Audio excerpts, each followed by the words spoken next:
When you think of baking a tasty tray of chocolate chip cookies, eating a bushel of steamed blue crabs with Old Bay if you're from Maryland like me, or Thanksgiving dinner with that delicious gravy from the packet, do you really ever consider where it all comes from? And why most of your options for spices are coming from McCormick's Spice? Me neither, until they ran an ad during the Thanksgiving season of 2020.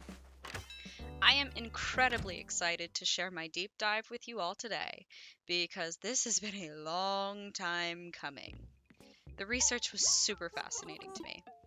Not to mention, I'm a Maryland native, so it's quite interesting to learn about a company that was born and raised in Baltimore. So, without further ado, let's get cracking. Okay, that was a little bit of a pun for the Marylanders out there. Alright, let's go, guys. So, for a well rounded lesson, we should probably start by learning a bit about our founder, Willoughby McCormick. He was born in 1864 in Virginia, and Willoughby became the founder of McCormick's Spice in 1889. He did some spectacular things during his lifetime, to include starting the Baptist Home for the Aged with $100,000, or over $2 million today, and serving on the Board of Trustees for the Baptist Children's Home. But he created a somewhat undesirable legacy of a company and treated his workers poorly. McCormick Spice began as a door-to-door sales business run out of a basement in 1889. They sold root beer, tea, extracts, fruit syrups, and juices with three partners. Not long after, in 1896, they were able to purchase the F.G. Emmett Spice Company, which is when they committed to being a spice company. They began exportation efforts to the East and West Indies, South Africa, Europe, Central and South America. And this was the year they published their first cookbook. For being in business 7 years, that's incredible growth. The sprawling corporation became so large, they had a larger facility built along with a New York City export office built in 1900. McCormick began selling food coloring, cream of tartar, liver pills, castor oil, talcum powder, witch hazel, blood purifier, cold cream, bay rum, tooth powder, and toilet water at this time. In case you were totally sketched out by the fact that they sold toilet water at this time, I just want to let you know that it is not actually water from a toilet. It is indeed eau de toilette or perfume. Just letting you know. 1902 brought around the advent of their subsidiary companies, which include Banquet Brand, Silver Medal, B Brand, Uncle Sam's Nerve and Bone Liniment, with the saying Foreman or Beast, not quite sure what that means in modern times, anywho, and finally Iron Glue, with the slogan of sticks everything but the buyer. In 1903, yet another new facility was built. The company became technically incorporated at this time, and Roberdieu A. McCormick joined the company. Ammonia, roach traps, flat paper, and bird seed were all added that year. By 1904, they were the largest company of their kind. Unfortunately enough, though, most of the records and assets were destroyed during the Great Baltimore Fire that year. And now is a time for me to nerd out on something that is not business ethics. It is indeed fire. So in case you didn't know, I used to be an EMT, and I was at the firehouse every day after school in high school, so I'm a total fire nerd. The Great Baltimore Fire is actually the reason today that we have standardized fire equipment across the United States. The fire raged for 30 hours because transportation was so poor at the time to get additional help to the area, and when the help arrived, there wasn't much that could be done by the arriving 1,231 firefighters, as they didn't have the right fire hydrant couplings to match the hydrants in Baltimore City. So essentially, all that help could not actually help. During these 30 hours, 1,500 buildings were leveled and another 1,000 were damaged. So back to the actual topic at hand. due to this fire, most of the early history of McCormick is hazy because their records were destroyed. In 1905, a larger selection of tea was offered by their subsidiary Banquet. Clover Blossom Spices was also acquired then. And believe it or not, McCormick invented the first mass produced tea bag in 1910. Things started to seem sketchy in 1916 when the Allsburg sting operation found that McCormick was misbranding products. This was quite interesting. A competitor wanted to see if their pepper was actually pure pepper, so they pretended to work for McCormick and sprayed a drug called quinine, whatever, on the unprocessed product. The competitor followed the tainted pepper to the Baltimore plant, and after it was processed, it was found out that the product contained pepper shells and pepper, therefore wasn't pure pepper as advertised. 6 barrels were seized, and they were fined a measly $750. Quite ironic, seeing as their slogan was "Make the best, someone will buy it." By the 1920s, McCormick had over 800 products for sale, and in 1921, the company built a 9-story building. The company was so successful and productive that in 1926 they were able to offer stock to wholesale grocers. By 1928, the company had reached $5 million in sales. But, as we all know, the Great Depression hit shortly after, and Willoughby McCormick wanted to keep his profits as high as possible, which led to a drastic reduction in wages for his employees, a major increase of hours, and clearly a drop in morale in the environment. In 1932, he suffered a heart attack and died, leaving his grandson, Charles P. McCormick, to pick up the pieces. He was an absolute godsend for his labor force, and is the reason that McCormick is still considered one of the best companies to work for in the United States. He immediately instituted a 10% wage increase and a reduction of hours from 56 to 45 per week.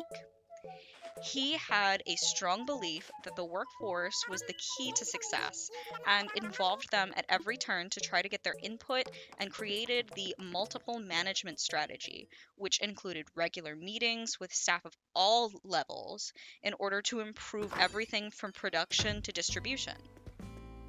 The employees absolutely thrived under his lead and led the company quickly back to profitability in 1933. And at this time, Charles offered his employees profit sharing and medical benefits.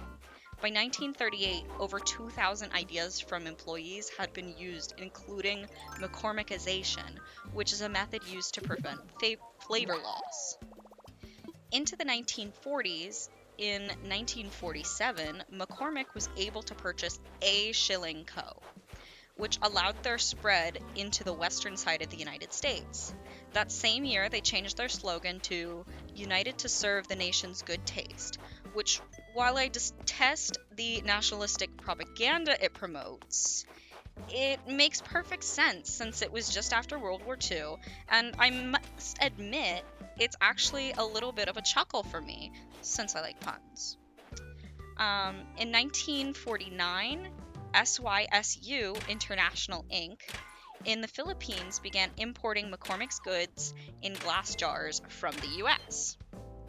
The slogan didn't last long, though, because in the 1950s it was changed again to "From all the world, known the world over," as they now are exporting to the Philippines, which really rubs me the wrong way because I initially became interested in deep diving this company because I was questioning the ethicality of its practices in other countries, since we obviously aren't able to harvest vanilla and cinnamon here in the States.